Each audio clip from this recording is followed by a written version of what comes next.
Olá, querido, olá, querida de Jesus, muito bem-vindos ao nosso canal mais uma vez. Como vocês estão? Saudade de vocês. Ontem eu não consegui gravar o nosso vídeo, geralmente faço aí aos sábados ou ao domingo, né? Por ser um pouquinho mais tranquilo, mas confesso que tá bem agitado também o fim de semana e vários projetos, várias coisinhas também, né? Para resolver e também descansar um pouquinho, né, com a família. Então, queridos, vamos orar para já entrarmos aqui no nosso momento de reflexão? Bendito, soberano, amado Deus, obrigada, Jesus, por mais um dia de vida. Obrigada, Pai, por tudo que o Senhor fez, faz e fará em cada vida aqui. Ah, Jesus, abençoa todos que aqui vão chegar, Jesus, para ouvir a Tua voz. Que o seu querer, o seu efetuar, né, se cumpra em cada vida aqui presente. Entrego todos esses, Senhor Jesus, que o Senhor venha abençoar lindamente cada vida aqui representada, cada lar, e que o Senhor abençoe a todos, em nome de Jesus. Fala, Espírito Santo, conosco, em nome de Jesus. Amém. Queridos, o nosso momento de reflexão de hoje, ele está lá no livro de João, capítulo 1, verso 35 em diante. Vai dizer assim: no dia seguinte, João estava outra vez ali, e dois dos seus discípulos, e vendo por ali andar a Jesus, disse: eis aqui o Cordeiro de Deus. E os dois discípulos ouviram dizer isso e seguiram a Jesus. E Jesus, voltando-se e vendo que ele o seguia, disse-lhe: que buscais? E eles disseram: Rabi, que traduzido quer dizer mestre, onde moras? Ele lhes disse: vinde e vede. Foram e viram onde morava. Então ficaram com ele aquele dia, e era já quase a hora 10ª. Era André, irmão de Simão Pedro, um dos que ouviram aquilo de João e havia seguido. Este achou primeiro a seu irmão e disse: já achamos o mestre, que traduzido é o Cristo. E levou a Jesus. E olhando Jesus para ele, disse: tu és filho de Jonas, tu serás chamado Cefas, que quer dizer Pedro. Aí, se formos perceber também, ó, Filipe e Natanael, a partir do 43, vai dizer aqui: no dia seguinte que Jesus ir a Galiléia, achou a Filipe e disse: segue-me. Filipe era de Betsaida, cidade de André e Pedro. Filipe achou Natanael e disse: havemos achado aquele de quem Moisés escreveu na lei e os profetas, Jesus de Nazaré, filho de José.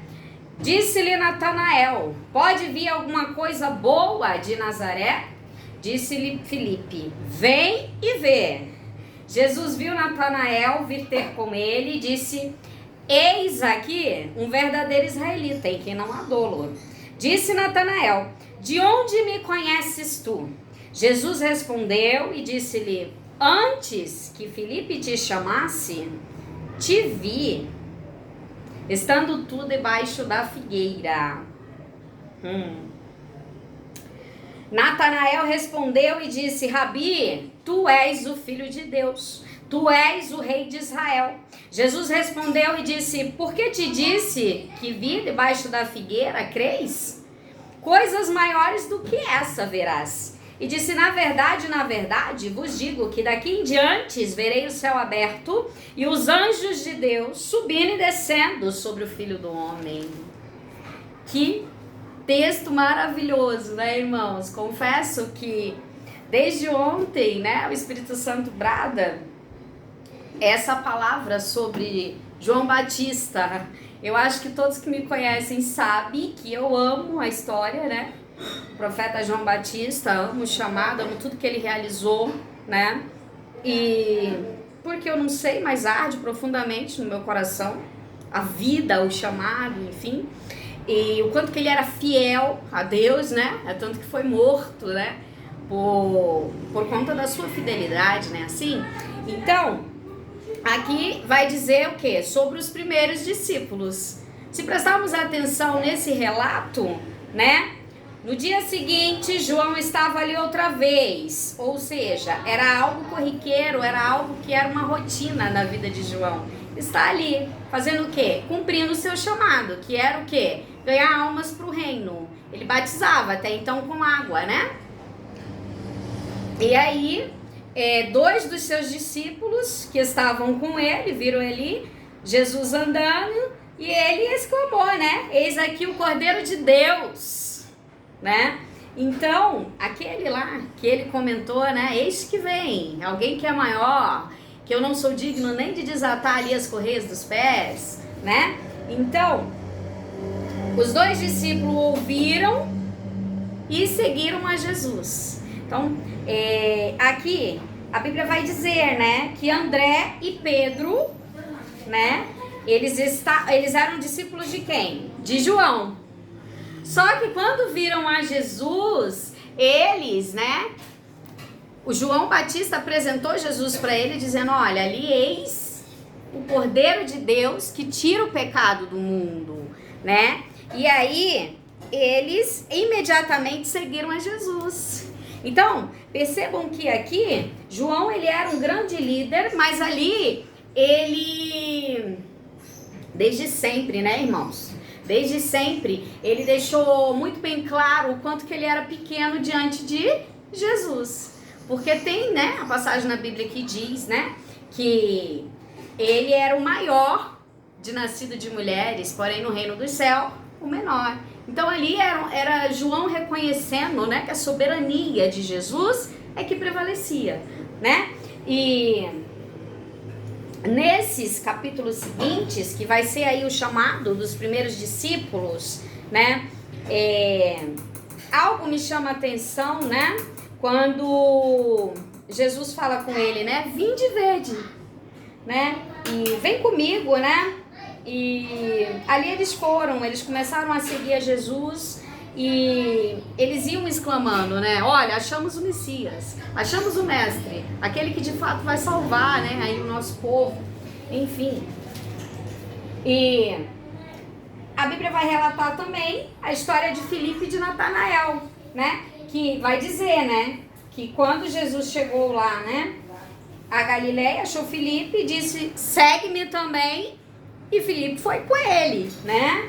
E homens de muita fé, né? Largavam ali no mesmo momento tudo que estavam realizando, fazendo, e iam de fato com o mestre, né? E Filipe era de Betsaida, ou seja, do mesmo lugar que André e Pedro. E aí tinha Natanael, né? Natanael, uma certa vez, ele estava debaixo de uma figueira, um pouco meio que reclamando, né? Da sua história, da sua vida, e Jesus já havia contemplado, né, a história daquele homem, e Jesus não é diferente hoje. Às vezes a gente pensa, né, irmãos, que o Senhor, ele não está atento a tudo que nós pensamos, sentimos, mas o Senhor, ele sabe, né, e às vezes a gente até quer esconder, né, de homens, ou seja, do nosso esposo, da nossa esposa, do nosso amigo, da nossa amiga. Mas de Jesus nós não escondemos nada, porque Ele é onipresente, onisciente, onipotente. Então, Ele sabe, né?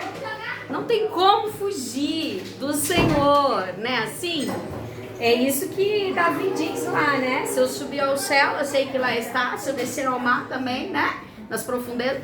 Então, vejamos que eu achei muito legal, falou muito comigo nesse sentido aqui do chamado dos primeiros discípulos, e o quanto que eles eram assim, eles agarravam, né, de primeira oportunidade, vamos, tamo junto, vamos sim, né? E o mais legal de tudo também é que, por exemplo, o André foi o primeiro que conheceu, mas ele foi lá e chamou o irmão, seguiram os dois. Daqui a pouco, Jesus encontrou Filipe lá, né, na região da Galileia. Falou, segue-me. Sigo, mestre. Só que aí ele já chamou outro também, que foi Natanael. Então vai vendo que foi aumentando ali, né?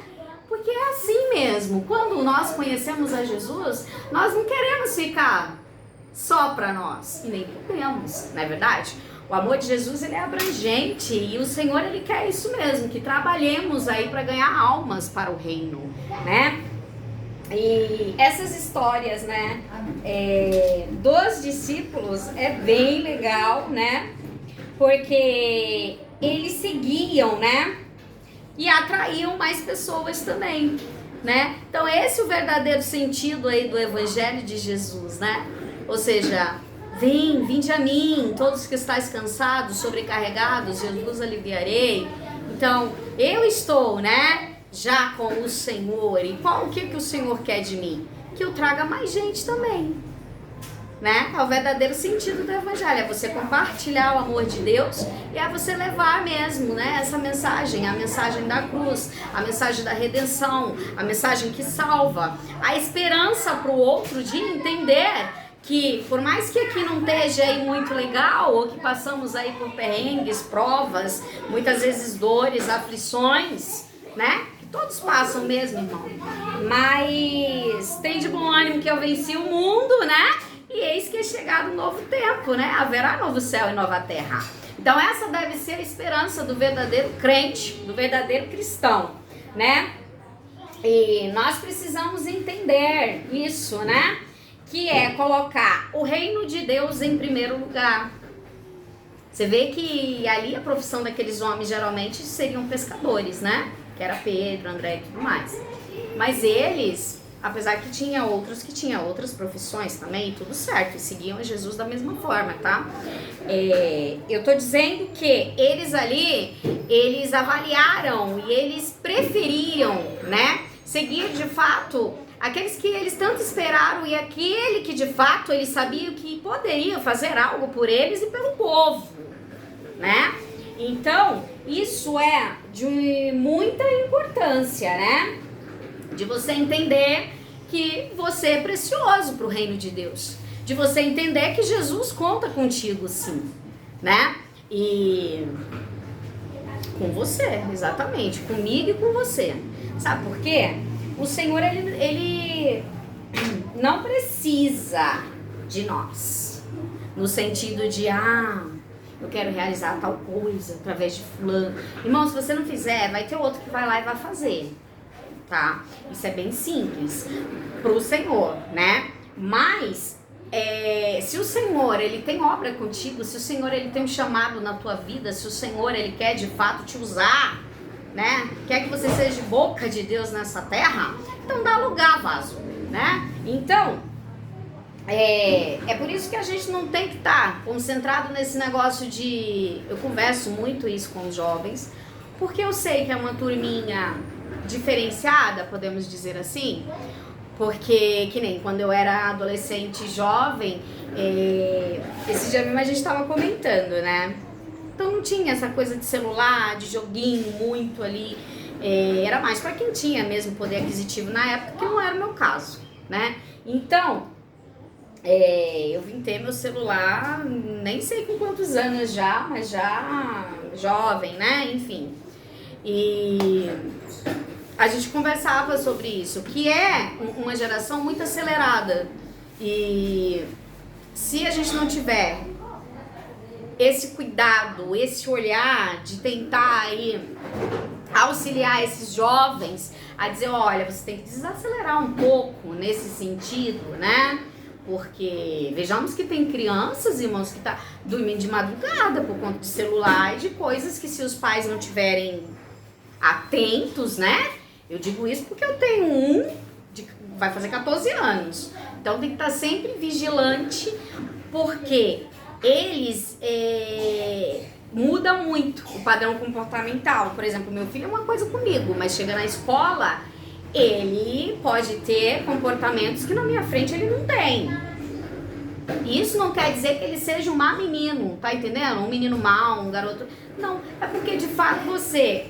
Irmãos, vamos tirar pela gente. Às vezes, você que é adulto, se você não tiver uma cabecinha, né, firmada ali, você se deixa levar, se deixa influenciar por determinadas pessoas e situações que te envolvem. Agora você traz isso para essa geração que é acelerada, para essa geração que não gosta mais de ler, para essa geração que não tem o hábito mais do diálogo, para essa geração que está sempre apressada por tudo. Outro dia nós fomos evangelizar num local e eu conversava, né, com a menina que estava comigo e a gente falava sobre isso.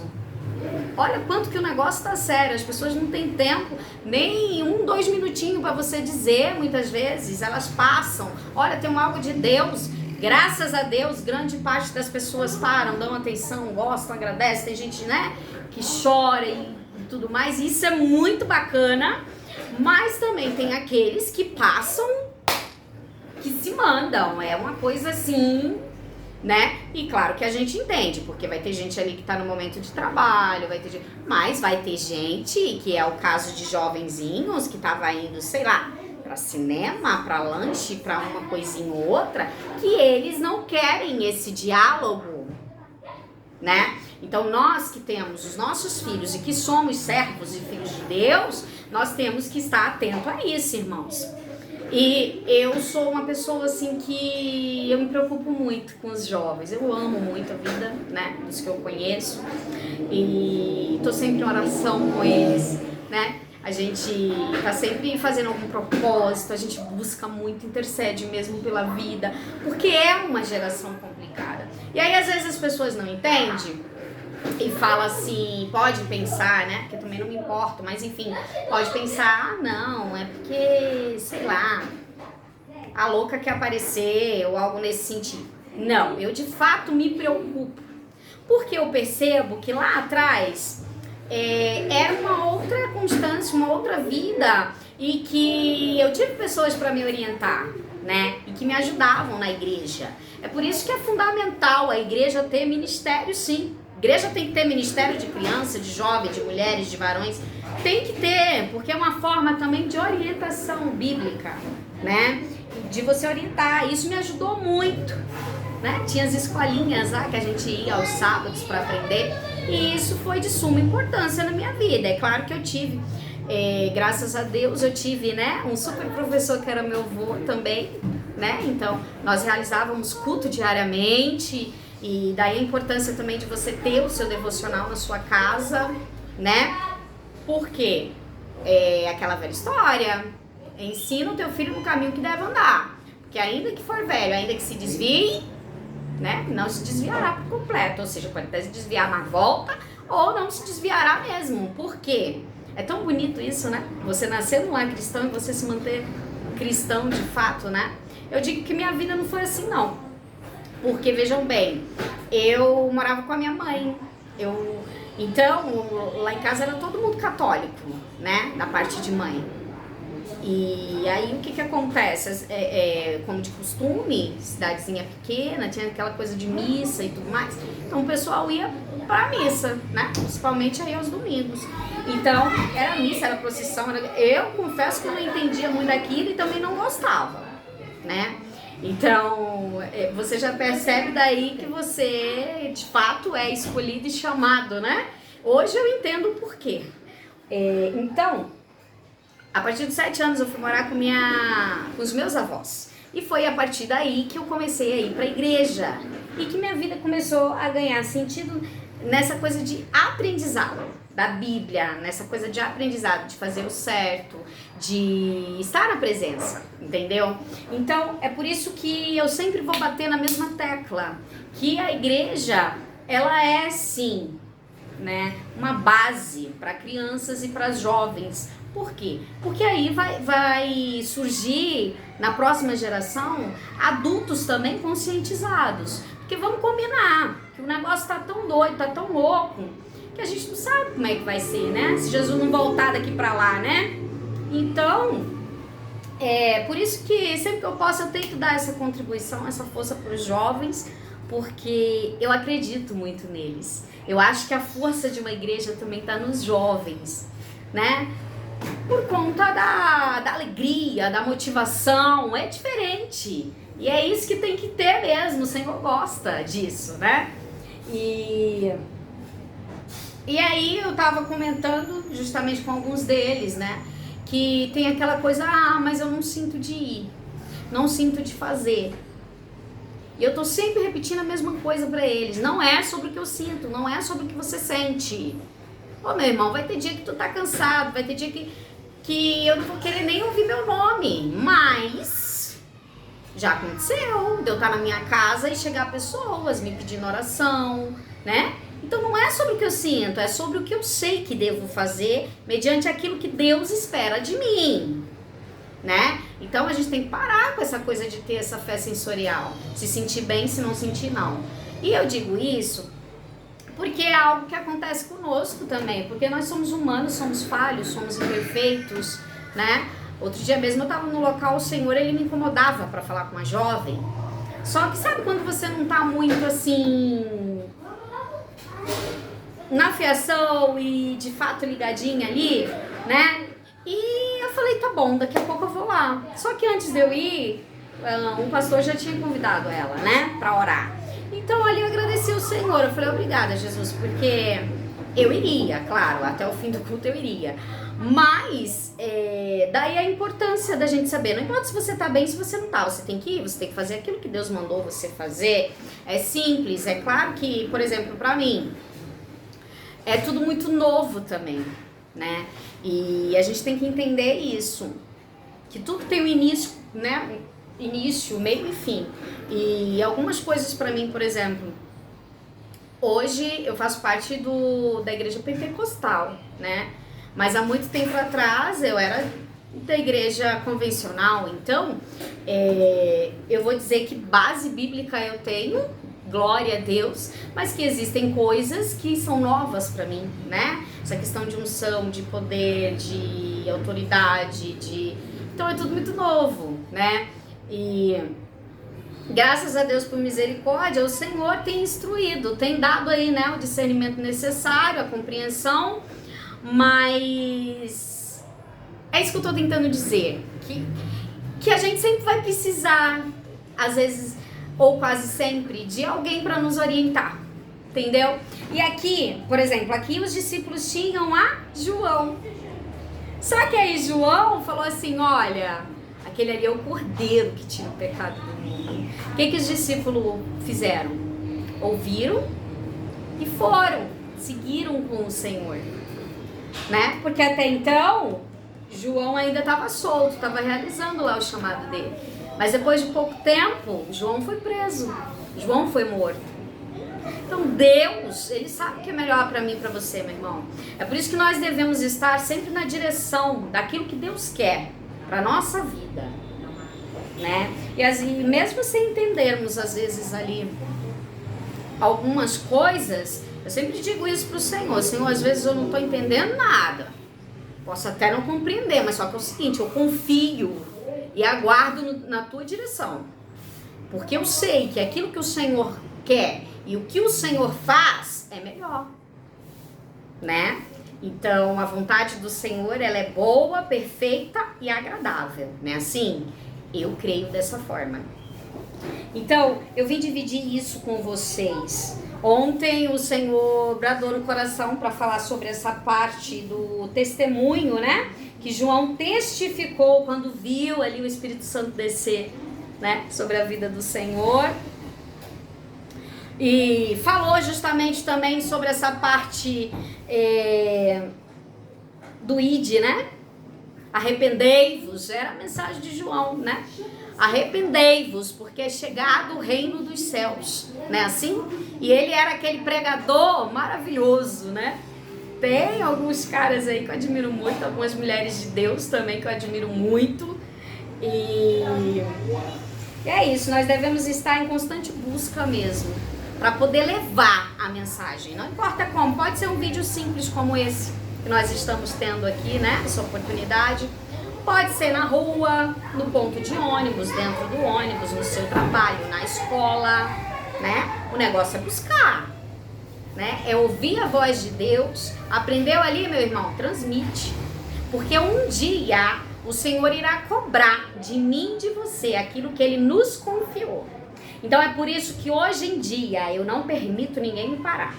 Ainda que as pessoas queiram, por exemplo, limitar, ou ainda que as pessoas, né, por exemplo, não, enfim, não acredite em você, queira limitar, queira servir ali de muralha, ou não queira te valorizar. Não tem problema, queridos. O que importa é o que Deus pensa ao nosso respeito. Meu irmão, se você está em obediência, se você serve a Cristo, se seja aquilo que o Senhor disse que você é, entendeu? Então, por quê?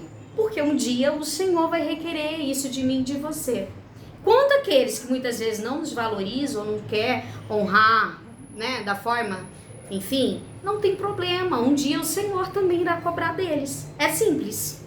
Assim como o Senhor vai cobrar de mim aquilo que Ele pediu para mim fazer, graças a Deus hoje estou fazendo, amém? Então, o Senhor também, desculpa a ligação. Então, o Senhor também irá cobrar daqueles, né, que muitas vezes ficam perseguindo, daqueles que não recebem, daqueles que maltratam os seus profetas, né? Então, que o Senhor tenha misericórdia desses líderes, porque aqui tá contando a história de 2 líderes. João Batista, que reconheceu a soberania de Jesus e ensinou os seus discípulos, mas disse, ide, vai, né? Não tem aquele negócio de é meu, ou eu sou daqui, eu sou dali. Não tinha. É de Jesus, é para o reino. E o próprio Jesus. E esse Jesus é muito lindo, né? Essa história do Natanael, ela mexe muito comigo também. Que é um fato de que é quando Jesus realmente fala conosco, né? Eu conheço você, eu já te vi, eu sei, não adianta você tentar. Você pode até tentar esconder do outro, mas de mim tu não esconde nada. É simples, né? Então, essa coisa de quando eles chamavam, vem comigo, vem tu mesmo e vê, vamos junto. Então é isso que o Senhor quer pra minha vida e pra tua vida. Pra gente encontrar pessoas aí pelo meio do caminho e dizer, ó, vem comigo nessa. Vai dar bom, vem. Ah, mas será que vai ser assim? Vem ver. É em tal lugar, vamos, tamo junto. É encorajamento, meu irmão. É atitude, é encorajamento, é ação, é isso que o Senhor quer, né? Não dá pra você ficar imparcial o tempo todo e nem em cima do muro. Porque se vai ficando. Quando Jesus voltar, tu fica também, é simples. Aí você vai ver pessoas vivendo coisas que você não vai viver. Aí você depois vai ficar falando, né? É sorte de fulano, porque ela, porque ele, porque busca, porque tem entrega, né? Então, em vez de ficar apontando A e B, o que nós devemos fazer mesmo? Nós devemos nos submetermos à vontade do Senhor, que de novo é boa, perfeita e agradável. É isso que o Senhor tem pra mim e pra você, tá bom, meu irmão? Possamos prosseguir aí, cheios de fé, né? Eu creio, hein? Eu creio que em breve Jesus virá me buscar, vai vir buscar você também. E um dia nós moraremos no céu, longe de tudo isso aqui. Tem gente que fala, né? O pessoalzinho aí que tá com a vida boa, pode até falar que é tão bom, né? É não, meu irmão. O céu é melhor. No céu vai ter rua de ouro, né? Mar de cristal. Então, tem essa não. Vamos seguindo aí com Jesus, firmes, lado a lado, né? Rumo ao céu. E eu quero ver você lá, hein? Jesus te ama, seja fiel ao Senhor, que o Senhor te abençoe, tua vida, tua casa, teu ministério. Até a próxima. Beijo.